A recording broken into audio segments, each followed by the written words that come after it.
Depression and anxiety is about fear. Raw fear, a series of very, very scary thoughts that are controlling you. So it's just like being out of control in your head.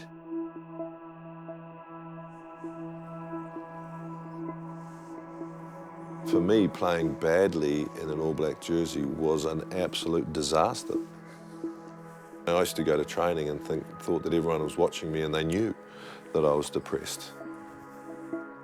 Until the illness got stronger, then I didn't really care about the football. It was just about survival. Anxiety attacks might take 2 minutes, they feel like 3 days. You're always in tension.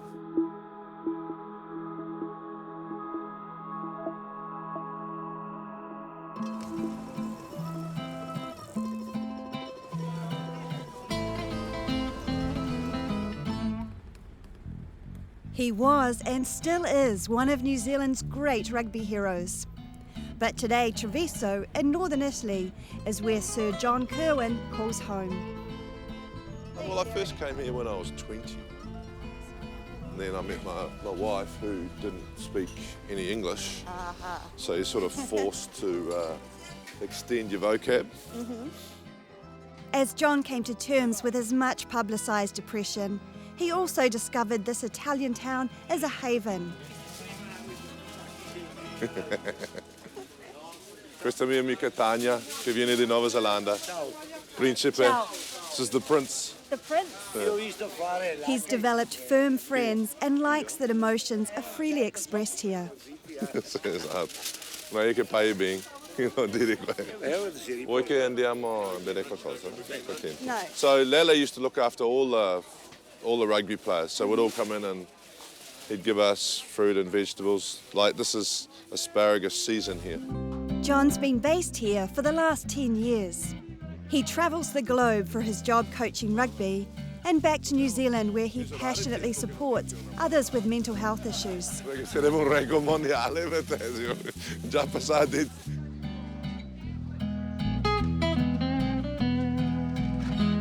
When you're in depression, you don't feel normal. You feel very isolated, you feel very that it's personal, that it's yours, you feel weak, you lose your confidence. And so you have a series of things happening to you all at once that depression gives you that just flatlines you, you know.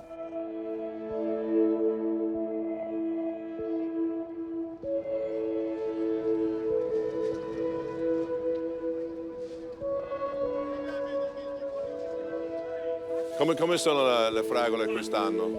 Sì? Would you like some? I'll try a strawberry. Vuole uno di provare. He said instead of giving you flowers, he's giving you fragole. Oh, that's lovely. John shares the household cooking. The morning market is part of a lifestyle where simple, everyday pleasures are built into a plan for wellness. So the white stuff you boil and just have with a little bit of oil and boiled eggs. Yep. Oh, nice. But then this troppo lele, dai. No, ma qua puoi fare il risotto oppure il pasticcio. He said this one is from Treviso area, and it's best in a risotto.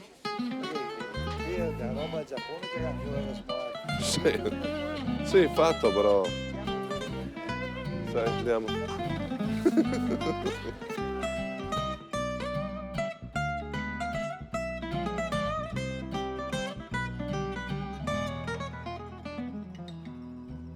When I was unwell, I went on this really fun journey. I made it a bit of fun, you know, finding out what was good for me to make me mentally relaxed. So, What gave you that kind of relaxation? How did you find out that this is the kind of thing that keeps you level? just kept trying, you know, just kept trying stuff. I mean, I tried everything. I tried meditation, tried everything, very much with an open mind.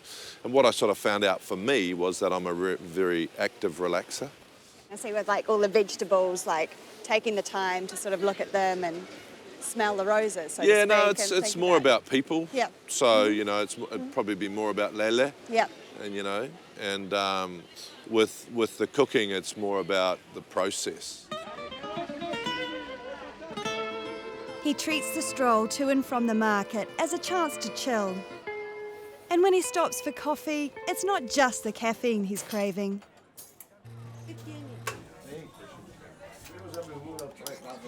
Allora. Grazie. Prego, prego, prego. Yeah. Like, you know, sometimes you sit there and you drink the coffee, but this is about stopping and enjoying the moment. So get that. you got to be careful because you're, I can imagine. And you it's know, only small, like so you come and think, meet him, come and have a coffee, you know, come and see someone else have a coffee. So. But then if you say Exactly. water, it just now I can imagine people would be like, what's wrong with you? doesn't work. And like they're all making fun and just, Yeah. you know, having a really good laugh. So used to do this a lot. Be a bit more light-hearted, perhaps. You know, Yeah, about exactly. things, Just yeah. see what's around you rather than. You know? He said it's very very hard for him not to swear in the local dialect here, so he's trying to be nice. Lele, non ti lascia sedere, devo sedere io qua, che faccio? Prima anziano. He just said, let the old guy sit down. The young guy's going to stand up. Vecchio.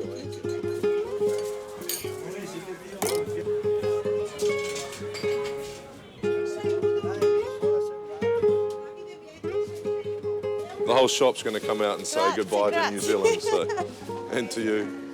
Well, saluta, ciao. Thank you. Ciao. Thank you so much. Ciao tutti. Ciao.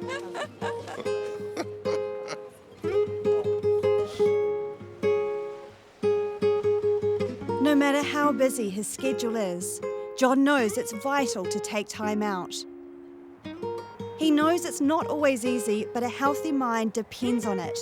And that's his message for everyone. Ah, I love it. Growing up in New Zealand, we had Indian food and Indonesian food, Chinese food, but here in Italy you don't get it.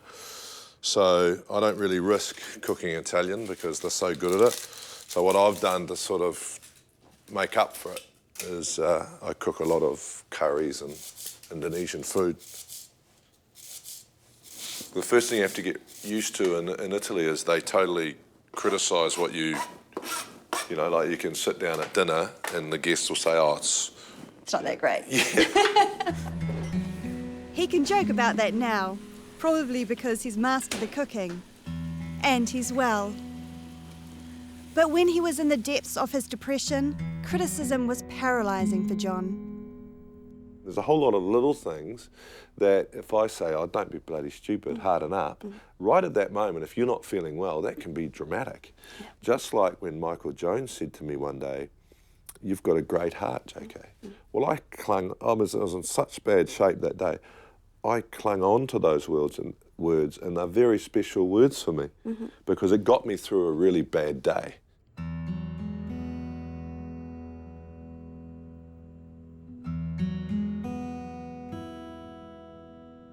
I say to my kids, you know, it's okay to cry when it's emotional, if you're a male. So, you know, if you're upset, it's okay to cry. It's something that I never did. However, if you get knocked over on the football field or, you know, something, then you've got to toughen up. So there's being a man is important that you're tough physically, but also soft psychologically. So, you know, if you're upset, if your spirit's upset and your soul's upset, it's okay to cry. Whereas I think maybe my generation was just harden up right across the board. So, you know, communicating those things is important. Luca finishes at 1, but we took them all to school. Normally they go on the bike. Yep. So, in Colin Meads' era, they'd say harden up, but they wouldn't be saying, you know, harden up as if, you know, you should be harder than this. It's sort of, what it really means is, you know, you'll get through it, try and tough it out, you know. It's so hard in there that you're just trying to get through sometimes the minute, you know, and then you're trying to get through the hour, then you're trying to get through the day. So often you can push people away or the people around you don't understand. So sometimes I think the communication, when people don't understand, can be taken in many different forms. And so I think that for me, for those that are watching this that have loved ones and you don't know what to do, I think just accept, you know, what is love? Love is unconditional.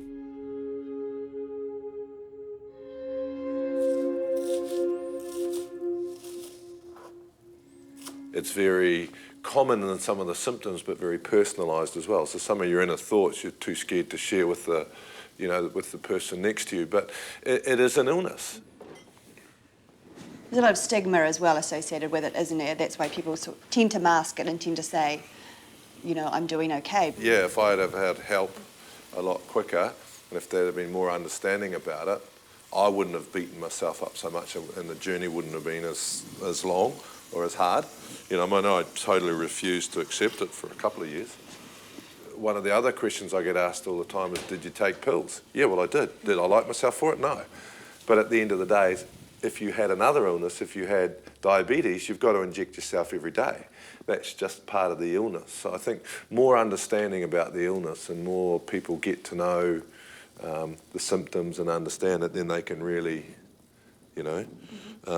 accept it and do what they need to do through the illness to get well.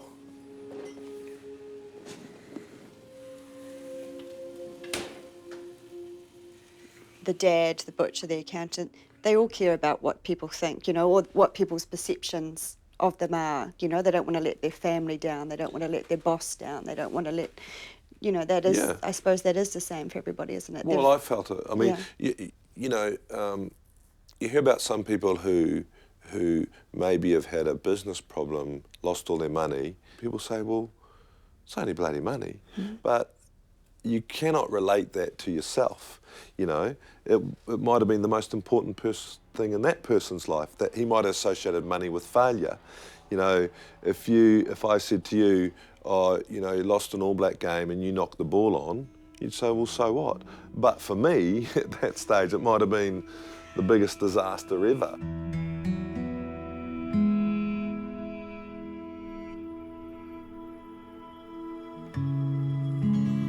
John's 3 children are in school and come home for their lunch break.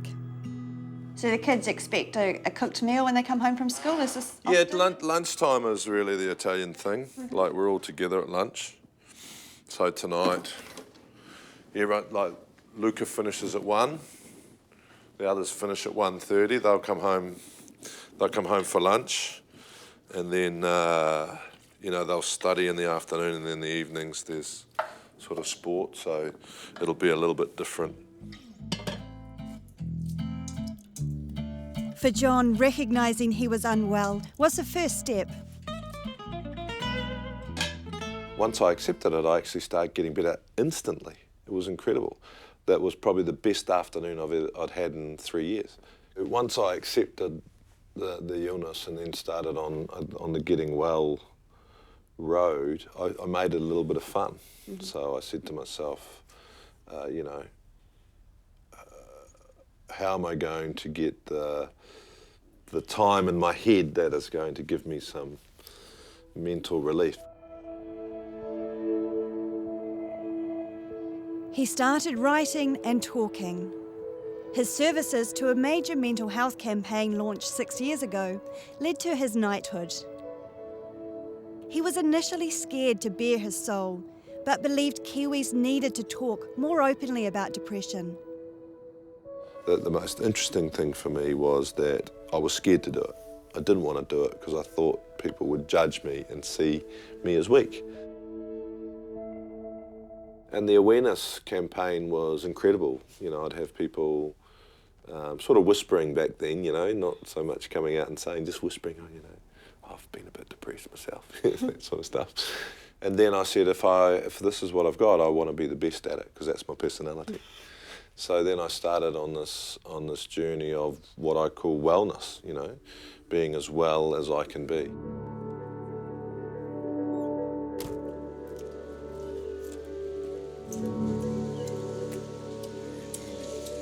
"5:30 a.m. The family is soundly sleeping and John is at the local swimming pool.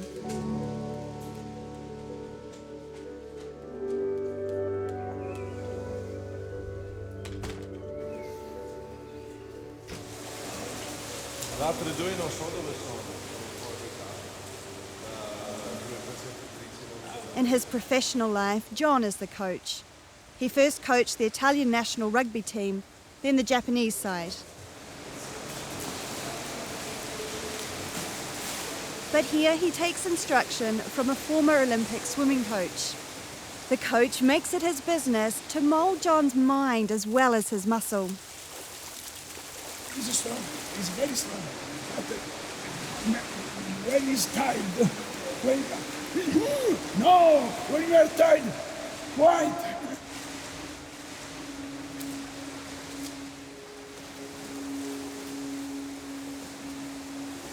John's training for grueling long-distance ocean swims. The goal? To raise money for athletes disabled through playing rugby. Stai sempre molto disteso, molto lungo, verticalizza molto e la spalla molto avanzata.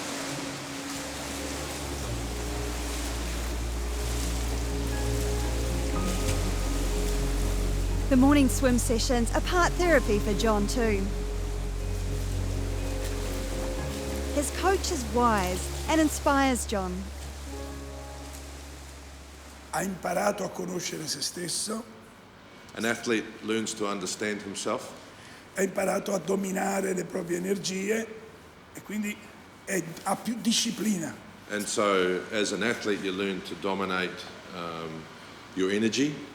Il rugbista nell'azione massima, al massimo al culmine dell'azione, il rugbista esprime energia esplosiva, aggressiva.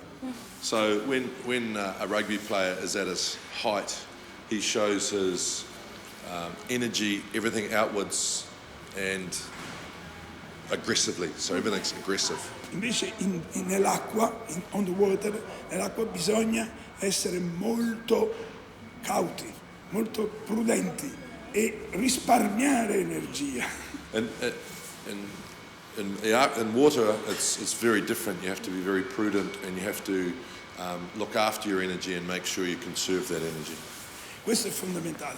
That's the biggest difference. E questa è la maggiore difficoltà sua. And this is my problem. This is my biggest problem. So, Quindi se impara a fare questo, riesce a fare una conquista. Se riesce a fare questo, riesce a fare una nuova conquista, perché l'acqua è un avversario troppo forte, non è possibile battere l'acqua. so he said, if I can actually get on top of this problem, because when I get tired, I go to aggression, and water is an enemy that you'll never beat. So you have to be one with the water. So when I get tired, I tend to grit my teeth, whereas I need to. Devo dire che lui è molto disciplinato. But I have good discipline, so I'm working. He's just Questo è being molto nice now. importante.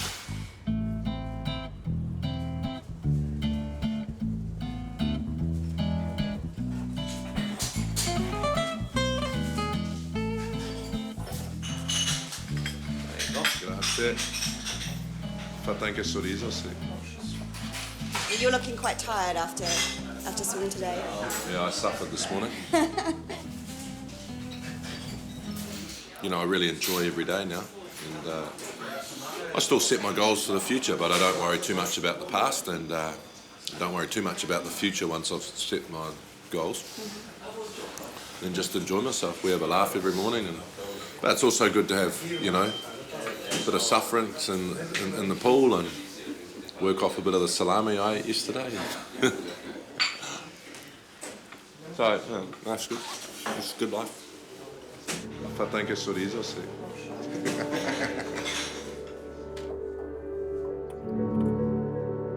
Depression struck when John was at the height of his rugby career. Today, as a coach, he's tough, but he allows his softer side to come through. He looks out for his players. As a coach, I want the players under me to have the best times of their lives. So to do that, you need to be challenged. To do that, you need honesty. To do that, you need to try and be the best that you can be every day. Sometimes it's not nice. Sometimes I'll have to say things to you that are going to upset you, but will make you better.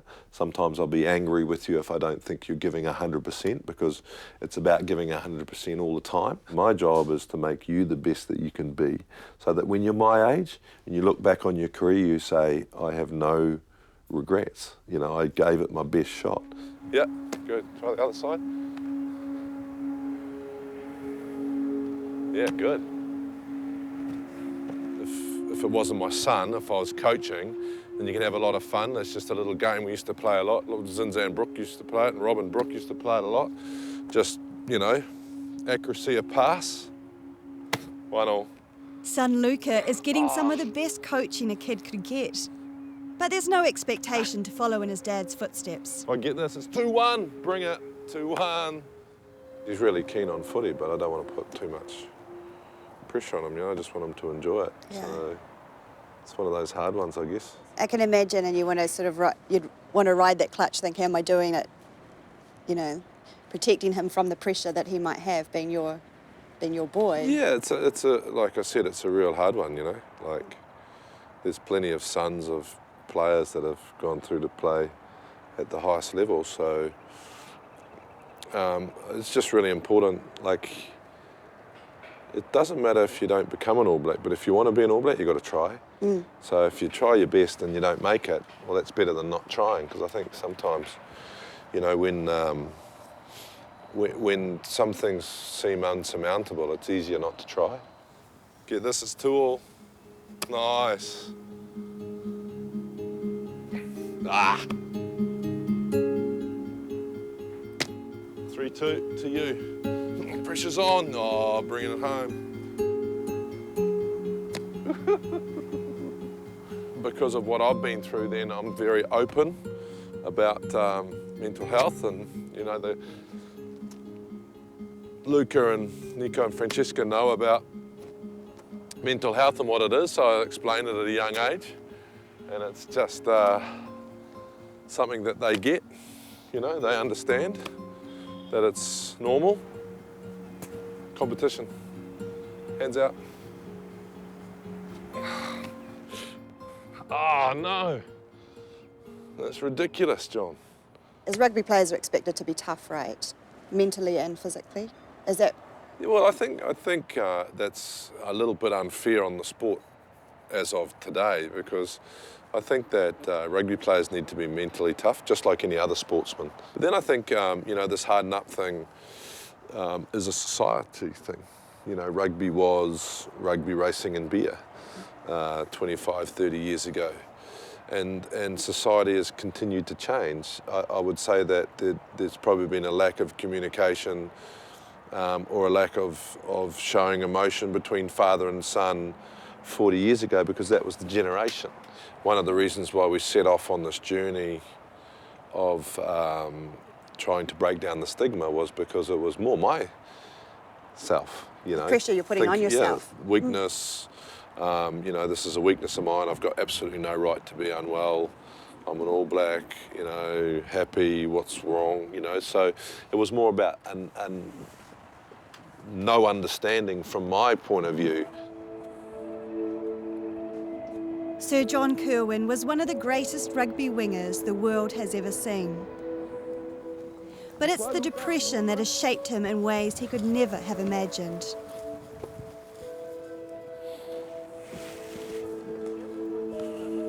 There's certainly something amazing you can take out of that experience. What was it for you? I just think I'm a better person. You know, I just think I'm really, really aware of myself. So I understand fully myself. I can work harder, push all limits, because I know my limit. One of the things that a lot of, especially young people, ask me is that they've lost themselves and they're looking, you know, they're worried that they won't get their good old happy self back. And, you know, I always say, well, you know, I didn't get myself back, I got someone better back, you know. And I think that's really important. You go back to being happy, you go back to enjoying things, you go back to being motivated, you get all those parts of your life back. Meglio che stiamo zitti. 10 minuti senza dirmi parole, ma io vengo sempre con loro. E la storia molto avanzata.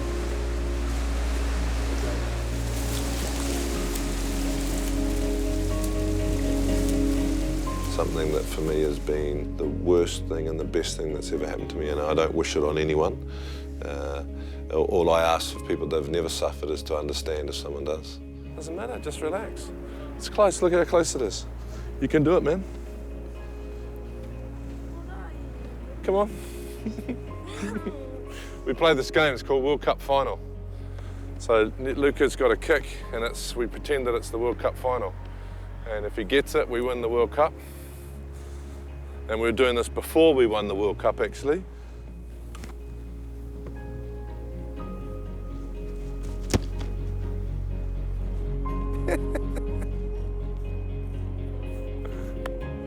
See? Good pressure. Took the pressure.